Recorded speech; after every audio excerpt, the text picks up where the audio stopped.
Lately, there has been no shortage of stories about how the world is de-dollarizing. BRICS is going to take over everything. The United States' reign as the sole economic superpower is at an end. All those dollars are going to come home. Dogs and cats living together. Mass hysteria, right? Not so much. Countries like Argentina are not de-dollarizing. It's actually quite the opposite. Argentina has a dollar shortage. They're desperate to get more. And stories like this is not about breaking the back of the United States and shaking the dominance of the US dollar over global trade. It's because Argentina is out of dollars and they're trying to keep their economy moving even though they don't have any dollars left to pay for it. Now, this is Sergio Massa. He's the Argentine Minister of Economy, and a lot of people consider him to be a frontrunner for president in their next election. Now, Sergio Massa has the impossible job of trying to figure out how to keep the Argentinian economy moving without dollars, and he's learning very fast that that is not such an easy job.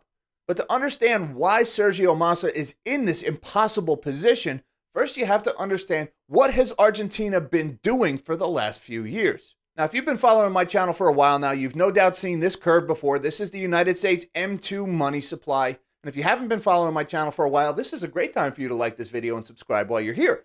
Now, the United States has printed a lot of money since 2020, something I've been very critical of the Federal Reserve about. Starting in 2020 with the pandemic, they printed all this money. They kept it going all through 2021. And now here we are in 2023. The money supply is finally starting to contract. This has resulted in a lot of inflation, something we're all very familiar with. And I'm showing you this chart again because you have to keep things in context. The United States money supply has increased by about 50% since the beginning of 2018, shown here in this chart. Now take a look at what the Argentina money supply has done during the same time. The Argentine money supply started in 2018 somewhere around 2 trillion pesos, and right now we're up here just shy of 14 trillion pesos. So while the Federal Reserve was going crazy printing money, increasing the money supply in the United States by almost 50% over 5 years, Argentina increased their money supply 7-fold. And in a shocking turn of events, it turns out this time wasn't different. Inflation in Argentina is now at an annual rate of 109% and climbing. Now, keep in mind, as we've all been suffering from inflation here in the United States, right now the annual rate of inflation in the U.S., the official government numbers, is around 5%. It peaked at around 9% last year. Argentina is at 109%. And what do you do when you print so much money that the market punishes you with a higher rate of inflation? Well, you print more money, of course. Just 2 days ago, Argentina introduced the 2,000 peso banknote. It's worth about $4. And if you think the Federal Reserve's pace of raising interest rates to fight inflation here in the States has been bad, with Jerome Powell raising rates from effectively 0 to 5% in a little over a year, check out what Argentina has done.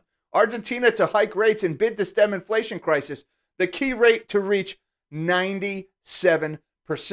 We've got banks failing in the United States because we went from 0 to 5%. The U.S. government is at risk of going insolvent. We're up against the debt ceiling because interest rates are now almost 5%. Argentina's got 97% yields on their government bonds, and they still are losing money relative to the rate of inflation. Now, another way the Argentine Central Bank has been fighting inflation has been by dumping their dollar reserves in order to prop up their own currency to slow down its loss of value. That's left Argentina with a whole new set of problems. Now the Argentine Central Bank, they're out of dollars. And that results in stories like this, dated just yesterday: Argentina to restrict foreign exchange access for oil companies' imports. If you're an oil company doing business in Argentina and you're earning pesos, you're no longer able to go to the Argentinian Central Bank and swap those pesos for dollars. They just cut you off. The Argentine Central Bank needs those dollars. They have to dump them on the foreign exchange market in order to buy pesos to prop up their failing currency.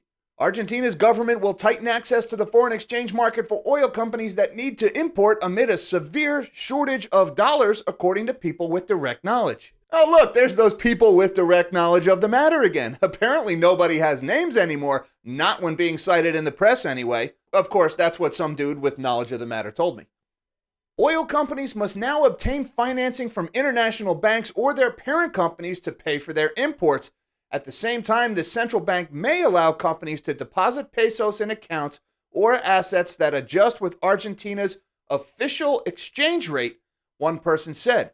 So these companies can no longer go to the Argentine central bank and get dollars in order to fund their operations. Nope, they're on their own to go get those dollars. Argentina's central bank needs them. But it's that last part that's kind of a kicker. Hey, we'll let you deposit pesos in our central bank, but it's only going to be at Argentina's official exchange rate.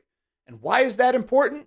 Well, check this one out from back in March. I just traveled to Argentina and doubled my money with a black market exchange rate. You see, the official exchange rate in Argentina is actually double the blue rate or the actual exchange rate on the street in Argentina. And this guy, when traveling to Argentina, figured out, hey, instead of swiping my card in Argentina or instead of going to the exchange at the airport, I can Western Union myself money and I will get twice as much money via Western Union as using the official exchange rate, because the black market is actually driving the exchange rate in Argentina, not the central bank.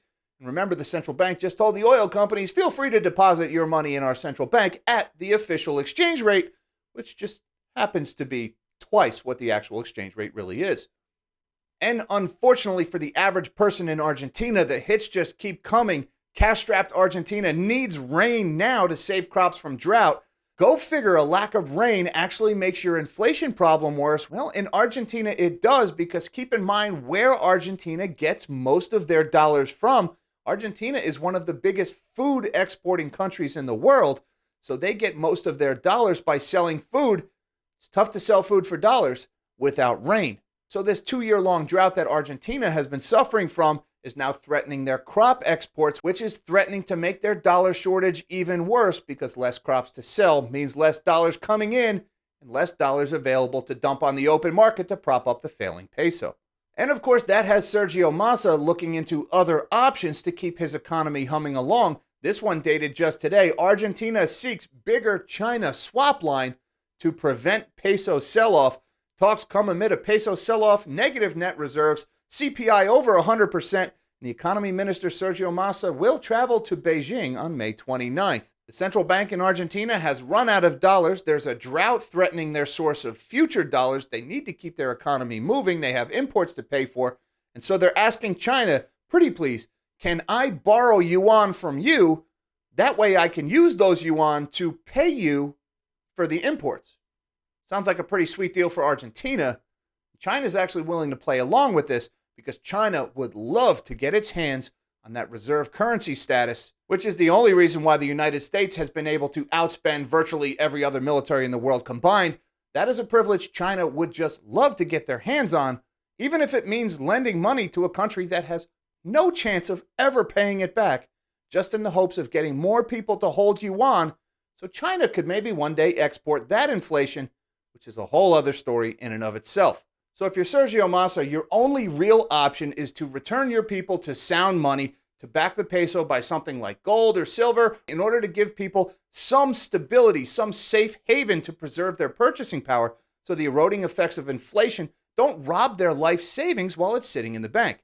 Just kidding, they're just going to print more money and borrow from China. Till next time, live small and dream big.